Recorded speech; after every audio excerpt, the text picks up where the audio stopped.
Lalaking Cagayanon gidakop sa mga personahe sa Anti-Cybercrime Unit 10 human nga gihulga ang iyang kanhing uyab nga iyang ipakatag ang ilang mga pribadong hulagway ug video kung dili muhatag og kwarta ang biktima.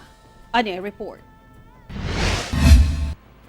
Daling gidakop sa mga personahe sa Regional Anti-Cybercrime Unit 10 ang 25 anyos nga si Irene James Pani, residente sa Bugo, Cagayan de Oro City, aton sa gimong entrapment operation.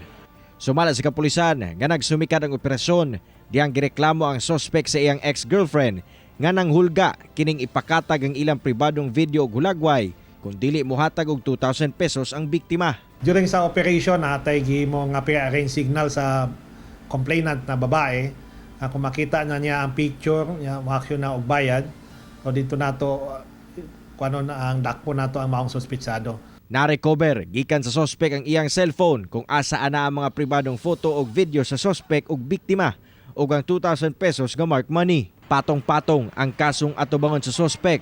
Sama na lamang sa RA 9262 o an Act Against Violence Against Women and Children, RA 995, Photo and Video Voyeurism Act in relation to RA 10175 o Cybercrime Prevention Act.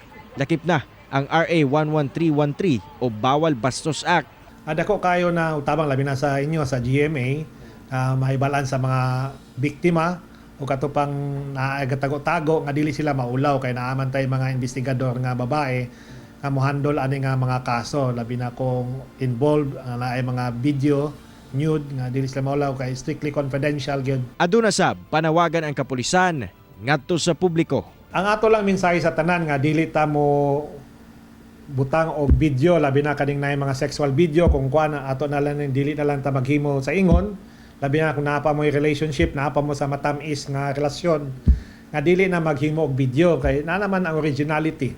Kauban si Makoy Simpron sa kamera.